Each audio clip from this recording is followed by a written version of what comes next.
Olá, telespectadores e ouvintes da nossa Rede Alesp. Estamos aqui com mais um programa Conexão Legislativa. E hoje eu vou conversar com o nosso líder do governo, o deputado Carlão Pignatari. Já está a postos aí, você pode ver a imagem já dele aí. A gente vai conversar hoje sobre as ações aí do governo, né, deputado? E também essa pandemia que a gente está passando aí. Tudo bem com o senhor? Tudo bem, Sérgio? Tudo bem, amigos? É um prazer enorme falar com vocês. Deputado, a gente tem visto aí as ações, né, do governo. O governador João Dória tem feito aí todos os dias, né, essa coletiva para falar dessa pandemia, anunciando aí medidas, né, a serem tomadas aí pelo governo para a gente, né, tentar sair dessa situação que a gente está, dessa pandemia. Como é que o senhor vê toda essa ação do governo, deputado? Bem, Sérgio, nós tivemos aí um começo muito difícil. Hoje ainda eu vi na televisão os índices de isolamento social. Então, com toda a flexibilização que houve no Estado, nós estamos com 49%. Seria bom se passasse de 50%, 55%. Mas acho que o governo de São Paulo vem fazendo investimentos de relevância para tentar salvar vidas e salvar a economia paulista. Se você não tiver gente, se você não tiver pessoas vivas, como é que a economia vai funcionar? Então, eu penso que o governador tem tomado atitudes corretíssimas em todos os sentidos. Foi muito criticado no começo, mas agora as pessoas estão vendo o índice de crescimento de óbitos ainda é grande, o de infectados ainda são grandes. Então, eu espero que a gente tenha, num futuro muito próximo, aí um achatamento dessa curva, e até chegar essa vacina que é a saída. São Paulo tem feito investimentos de relevância, arrumando dinheiro para todas as santas casas e hospitais filantrópicos do Estado a fundo perdido, para que pudesse, lá atrás, no começo de março, começo de abril, no fim de março, para que os hospitais pudessem se estruturar para uma guerra, que eu espero que não chegue. Hoje, São Paulo está com 72% de ocupação nos leitos do estado de São Paulo. 80 e pouco na grande São Paulo, mas que, com certeza, a capital de São Paulo, se não houvesse feito um trabalho duro desde o começo, como o prefeito Bruno está fazendo agora, uma cidade com 12 milhões de pessoas, com certeza nós já íamos estar com 100% dos leitos de UTI internados. Mas eu vejo trabalhando muito. Tirando até 31 de julho, cortes de água, cortes de energia, né, das famílias de baixa renda, para que não sejam prejudicadas nesse momento que, porventura, perderam suas vidas. O governo de São Paulo, além disso, fazendo investimentos nas janelas da cultura do Estado, porque os nossos artistas, infelizmente, foram os primeiros a ser prejudicados pela pandemia, pelo medicamento, pela falta de vacina, por esse vírus, e vai ser a última recuperação que nós vamos ter. Então, é muito preocupante. Eu acho que a cultura e a cultura e o turismo serão aqueles que mais demorarão a ter um ritmo normal em São Paulo, ou no Brasil, ou no mundo. Uhum. Na realidade, essa foi uma prorrogação que teve agora, anunciada pelo governo, né? O nosso governador João Dória prorrogou, porque, na realidade, essas contas de água e gás, né, iriam até 30 de junho. E houve, então, agora essa prorrogação até 31 de julho. Até porque, né, deputado, a gente tem... de julho, exatamente. Até 31 de julho. Isso. A gente tem, né, uma população bastante carente, né? Porque hoje essa pandemia tem pego aí, né, tem se alastrado para a população mais carente, né, com mais baixa renda. Então, são aí medidas tomadas pelo governador que, com certeza, vai melhorar a situação aí dessa população, né? Vai amenizar, né? Exatamente. E o senhor estava falando... Eu não vou me lembrar. Eu não vou me lembrar o nome. Eu vi uma artista negra dizendo que essa doença não é só para a senzala, é para as casas grandes também. E nós estamos tendo realidades nesse sentido hoje, em todas as situações, de todas as faixas. É lógico que quando você pega uma densidade, habitação são as favelas no Brasil, em São Paulo e no Brasil, você vai ter um índice de contágio muito maior e, com certeza, você terá um óbito muito maior, né? Infelizmente. Mas não é isso, eu acho que nós temos que continuar trabalhando. Eu acho que a Assembleia Legislativa deu um grande exemplo de economia reduzindo o salário dos parlamentares, reduzindo as verbas de gabinete, que isso vai proporcionar até o fim do ano mais milhões de economia no caixa do Estado de São Paulo, porque, afinal de contas, quem paga nós, os deputados, foi. Eu até acreditava, Sérgio, que a partir do momento que nós tivéssemos tomado essa decisão, outros poderes, as outras assembleias, também iriam tomar a mesma decisão. Mas, infelizmente, não houve adesão, até agora, que eu saiba, de nenhuma Assembleia Legislativa na Câmara Federal e nenhuma Câmara de Vereadores para que a gente pudesse diminuir o custo dos políticos em cima do contribuinte. O contribuinte não aguenta mais pagar, né, em cima dos moradores. Então, eu acho que é importante fazer uma fala dessa, e o governador ficou muito reconhecido. Os deputados estaduais também destinaram as suas emendas impositivas, 50% delas para a área da saúde, onde o governador, imediatamente, em 2019 e 2020, para os municípios, já foi feito o repasse, já foi feito o pagamento. As entidades ainda estão formulando os convênios, mas nós teremos aí uma injeção de mais de 300 milhões de reais de emendas parlamentares dos deputados estaduais na saúde de São Paulo.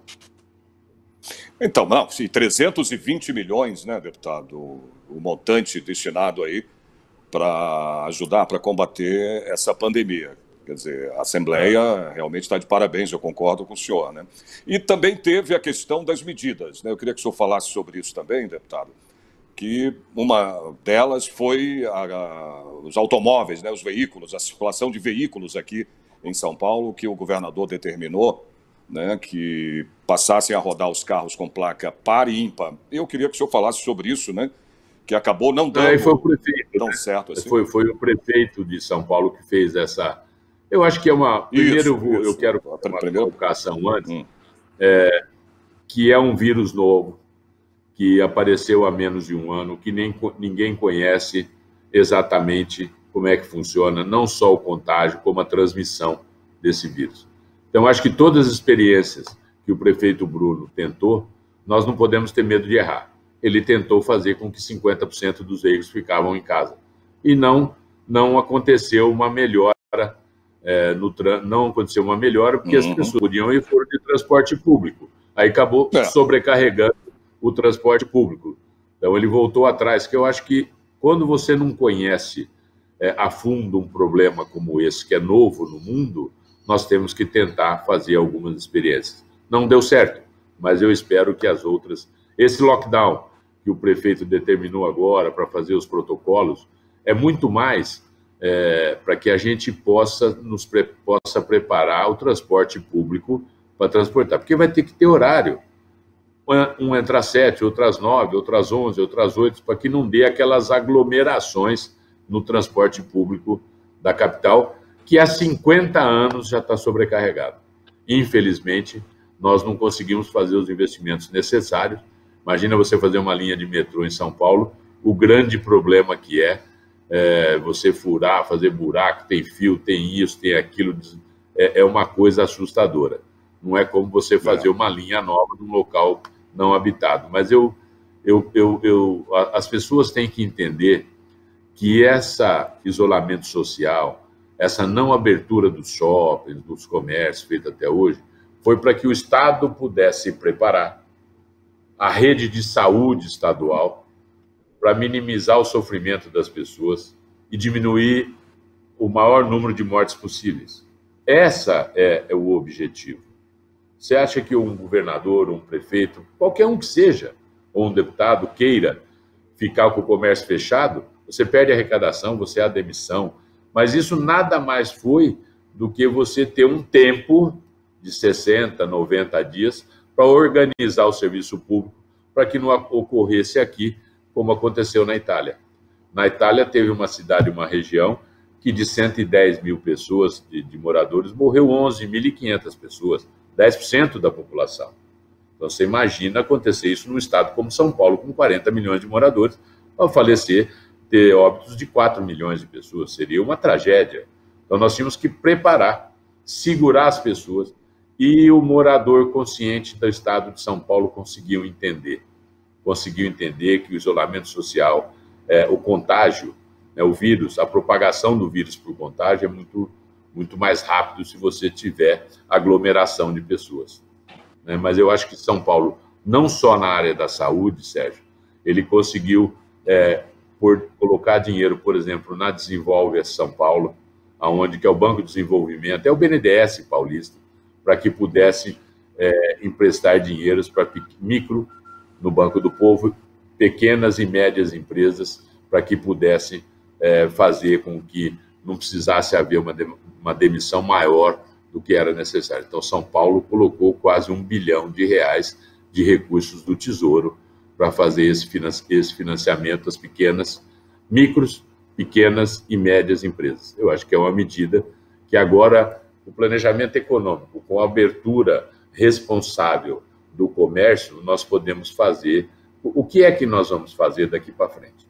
Então, essa é a fase que o Estado de São Paulo está, para que a gente possa combater e perder o menor número possível de pessoas com esse vírus, que é um vírus letal. Nós temos que falar isso para as pessoas. Eu perdi na minha cidade aqui uma senhora com 36 anos. Com 36 anos.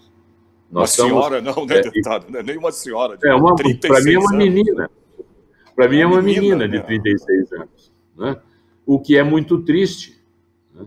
Uma trabalhadora se infectou numa festa de família, que as pessoas ainda não estão acreditando, uma festa de família, pegou o vírus e foi a óbito. Né? Uma senhora, uma menina de 36 anos. Perdemos gente de 48, de 56, de 80 anos, de 85 anos, porque quando chegou o vírus, as pessoas diziam que só o grupo de risco que estava sujeito a ir a óbito, e nós estamos vendo que não é isso. E tem coisas que nós não conseguimos explicar. Nós temos um deputado aí na Assembleia, que a filhinha dele, de 2 anos, testou positivo no Covid, depois de 14 dias já testou negativo, já fez o IgC, já está imune. Nem a babá, nem a mãe, nem o pai pegou. Então, como é? Vai entender isso? Graças a Deus, né, deputado? Graças a Deus. Graças a Deus, eu estou dizendo, não há ainda um entendimento efetivo de como é que é feito isso. E a mãe disse a mim que beijou a menina na boca. Né? Então, quer dizer, isso é muito difícil de entender. Mas então, por aí você vê, né, deputado, que não há grupo de risco mais. Isso não existe. Não há grupo de risco. Ah, só idoso. Entendeu? Eu estou com 60 anos, deputado. Eu tô em casa por causa da quarentena. Eu estou com 61, companheiro. Está com 71? Tá bem pra cara. Tá bem, deputado. Tá super bem. 61. E eu estou cumprindo fielmente, deputado, essa quarentena. Porque eu tenho 60, não tenho problemas de doença. Não. Eu sou só hipertenso, né? Eu sou só é ótimo, né? Mas eu corro risco, claro. Por isso eu estou... o senhor também...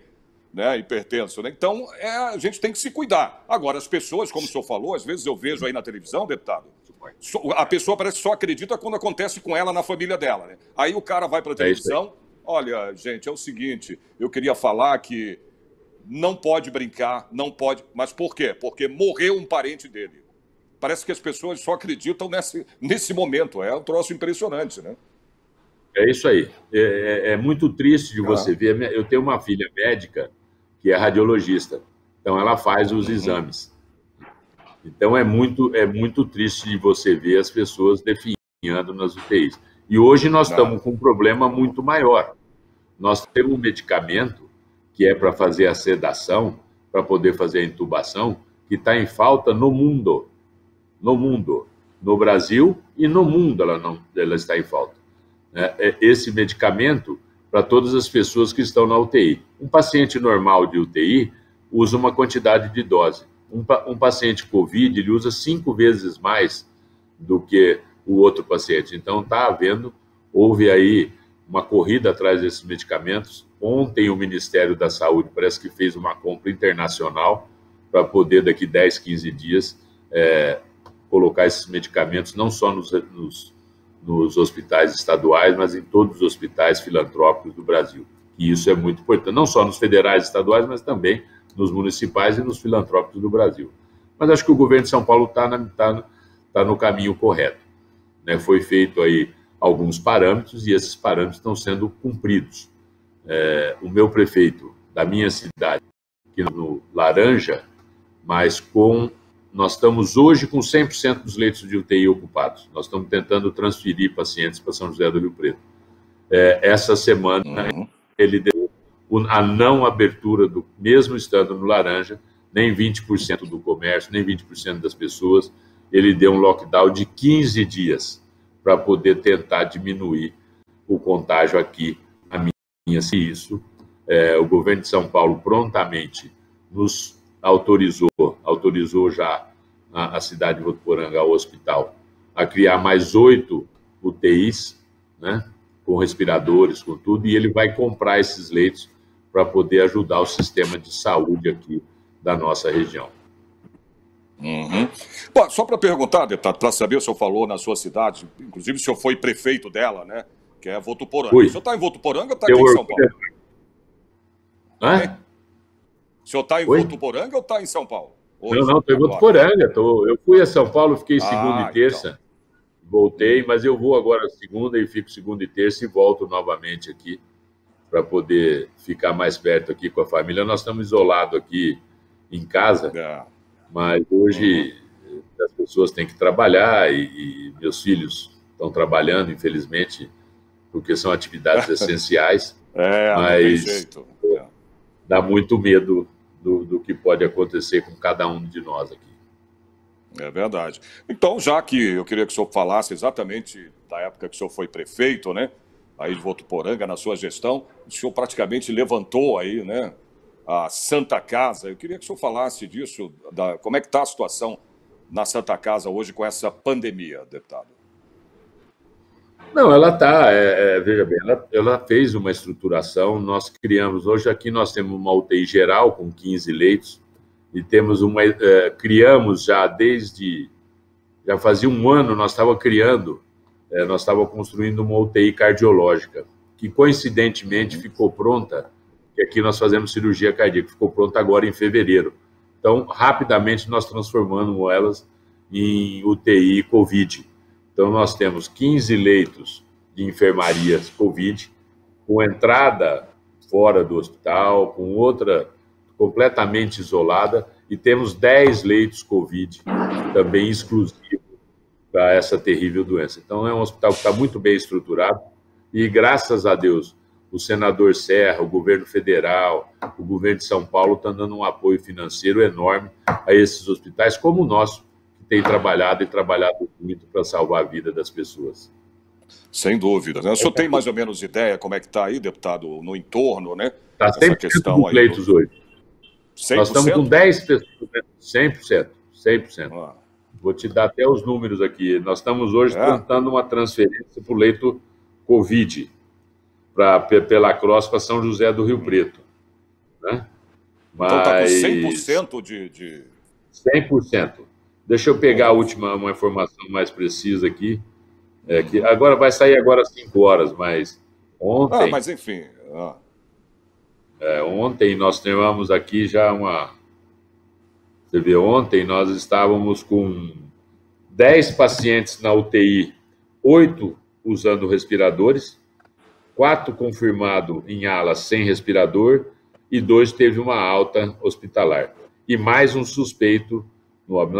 Nós já tivemos 7 óbitos, então é muito ruim, mesmo com toda essa estruturação que houve, dos 10 pacientes na UTI, 8 são da região, que o nosso é um hospital regional, mas que infelizmente nós já perdemos 7 pacientes aqui na nossa cidade, na nossa região. Então, mesmo com todo um atendimento, é um belo de um hospital que tem trabalhado muito bem, mas infelizmente não conseguimos, nós perdemos essas vidas aqui nos últimos dias, e veio com uma ascendência não só de infectados, mas também de pessoas com sintomas sendo monitoradas. São 100 e poucas pessoas em casa sendo monitoradas, né, que teve um estado febril, mas não teve falta de ar, não perdeu o olfato, não perdeu o pálamo, mas que está sendo monitorada aqui pela Santa Casa de Votuporanga. Que são os sintomas, né, deputado? São esses, praticamente, os sintomas desse vírus, né? E o senhor tem números aí, pelo menos, de pessoas que estão, eu digo, contaminadas hoje em Votuporanga, mais ou menos? Eu não vou saber o número exato que foram contaminadas, assintomáticas e sintomáticas, eu não vou, e que já se curaram, eu não vou saber. Não vou saber o número, não. Perfeito.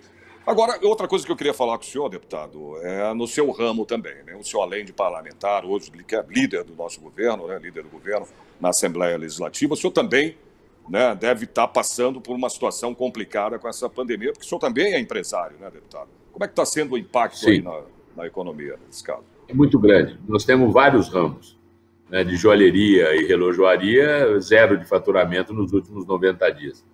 Né? Posto de gasolina com 30% a menos de faturamento, com demissão, infelizmente, de funcionários. E na parte avícola, graças a Deus, o frigorífico nosso está trabalhando cheio, fazendo com que as pessoas tenham o que comer. Então, isso ainda é uma atividade que, mesmo não tendo uma rentabilidade, mas que pelo menos nós não tivemos que fazer demissão e fizemos sim, contratamos novas pessoas, porque aumentou o volume de exportação e de venda aqui para o mercado interno. Mas, no fim, é muito triste. Você vê a associação comercial, os comerciantes, pequenas lojas, é muito triste, essas pessoas estão sumindo do mercado. Alguns, muito deles, não vão ter nem condição de voltar. A nossa região é uma região de moveleiro. Quem é que vai trocar um móvel de casa ou de escritório numa crise dessa? Né? Nós temos indústria têxtil aqui, de modinha, moda praia, para sair. Quem é que vai comprar isso hoje? Então, infelizmente, está tendo uma crise muito severa aqui na nossa região. As indústrias de carrocerias, Facchini, que é a maior empresa, também está havendo um pouco de demissão, porque não há muito quem está comprando caminhões novos. Então, a crise é muito severa aqui nessa região, que foi sempre uma região muito privilegiada de São Paulo. É complicado, né, essa situação nesse momento, né, deputado? Mas eu acho que a gente, na minha opinião, acho que depois de um tempo a gente consegue, né, recuperar, né, pelo menos um pouco essa economia nossa aí, né, por causa dessa pandemia, né? Mas nós temos uma expectativa esse ano. São Paulo tem 140 bi de arrecadação de ICMS. Nós temos uma expectativa de perder muito próximo de 20 bilhões esse ano, né, de perca de arrecadação. Isso é ruim para o governo de São Paulo, é ruim, mas isso é o reflexo da indústria e do comércio e do serviço que não faturou no Estado, que em cima disso nós devemos ter um PIB negativo, de muito próximo de 7% a 8%. E depois, deputado, dá um exemplo aí, depois que toda essa pandemia passar, né? Como é que vai ser essa retomada? Como é que o senhor acha que vai ser essa retomada nossa? Eu penso que o governo federal, o governo de São Paulo, infelizmente, nós temos um governo federal que só fez política com essa doença, é uma coisa muito triste de se ver, né? Em momento algum ele prega a união do Brasil, é a desunião, isso é muito ruim. Eu vejo que era um governo que ia indo bem, né, na parte econômica, e que agora vai ter um afundamento natural, que não é culpa do governo, mas muito mais da doença. Então, eu vejo que nós vamos ter um crescimento, esse ano um déficit enorme, muitas pessoas perdendo o emprego, mas eu tenho certeza que o ano que vem nós devemos ter, principalmente aqui em São Paulo, um crescimento um pouco mais rápido. Hoje eu vi no jornal Valor Econômico que os tal de especialistas, que eu não gosto nem de citar, porque existe muito especialista em segurança pública, especialista em não sei o quê, especialista em não sei o quê, mas eles estavam fazendo projeções para o mês de maio muito pior do que foi. Eu espero que isso seja um bom sinal. Agora, com essa flexibilização econômica que o Estado de São Paulo vai fazendo, que daqui para frente a gente consiga, passo a passo, voltar, e que o ano que vem nós tenhamos um ano. Nós temos que ter o ano que vem, no meu entendimento, um PIB positivo, no mínimo, o tamanho que for o negativo esse ano. Para aí sim, a partir de 2022, começar uma nova vida e tentar um crescimento econômico no Brasil. Eu digo, nas reuniões que eu vou com empresários e com os comerciantes aqui da região, e de São Paulo também, que eu já fiz, quando nós arrumamos um ministro da Economia que gosta das empresas, que tenta ajudar, que tenta reduzir impostos, dando aí uma paulada na cabeça de cada um de nós, empresários do Brasil e do mundo, né? Brasil e do mundo. E o nosso Estado, deputado, tem como segurar essa pandemia, essa situação toda? O Estado de São Paulo, deputado? Tem dinheiro? Eu acredito que... Não, veja bem, esse ano com aquela lei votada no Senado vai dar um pouco uma amenizada, mas nós temos que rever as nossas metas de investimento para os próximos anos. Nós tínhamos concessão de aeroportos para fazer esse ano, que ia entrar mais recursos no caixa para poder fazer investimento para melhorar a vida do povo paulista e também para gerar mais emprego e mais renda para as pessoas. Não vai ser possível se fazer esse ano. Eu acho que é muito difícil alguém querer. Nós estamos continuando todo o processo com reuniões virtuais, mas fazer efetivamente o leilão, a concessão, eu acho muito difícil.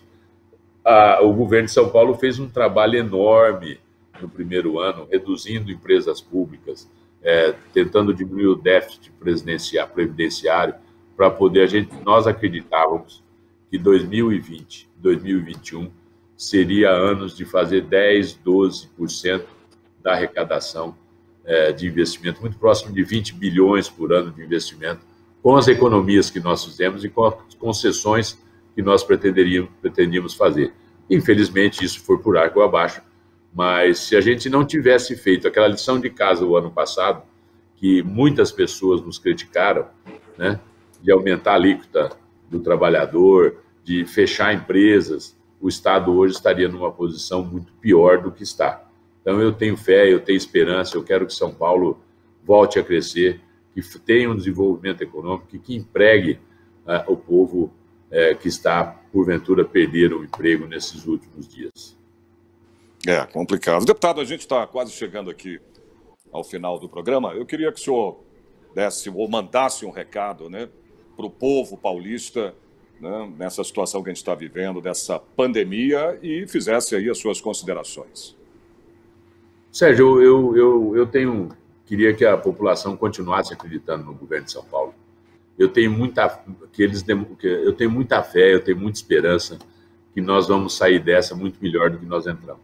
Vai ser um novo modo de viver, vai ser uma nova vida, mas que com certeza uma vida onde nós vamos ver que hoje você vai conseguir diminuir o contágio, a transmissão desse vírus, com muita união da sociedade, dos moradores de cada uma das nossas comunidades. Então, essas pessoas, se puderem, fiquem em casa. Isso aí. Voltar a ser como era antes, dificilmente, né, deputado? A gente vai ter Não acredito. Dificilmente isso vai acontecer, né? Então, vão haver aí mudanças, enfim, com essa situação toda nossa aqui. A gente não vai voltar a ser o que era antes, mas, com certeza, Deus é maior do que tudo isso e a gente vai sair dessa situação, eu tenho certeza disso, deputado. Obrigado, viu, deputado Carlão Pignatari, que participou aqui do nosso programa Conexão Legislativa. Queria agradecer mais uma vez a sua participação e espero, né, que a gente possa fazer um outro programa juntos aqui, né, do Conexão Legislativa. Tá bom? Então, eu estou à disposição, Sérgio. Um abraço a todos. Obrigado. Valeu, deputado. Te agradeço. Obrigado. Bom, gente, esse foi o programa Conexão Legislativa. Eu conversei com o nosso líder do governo, o deputado Carlão Pignatari. Eu espero vocês no próximo programa. Até lá.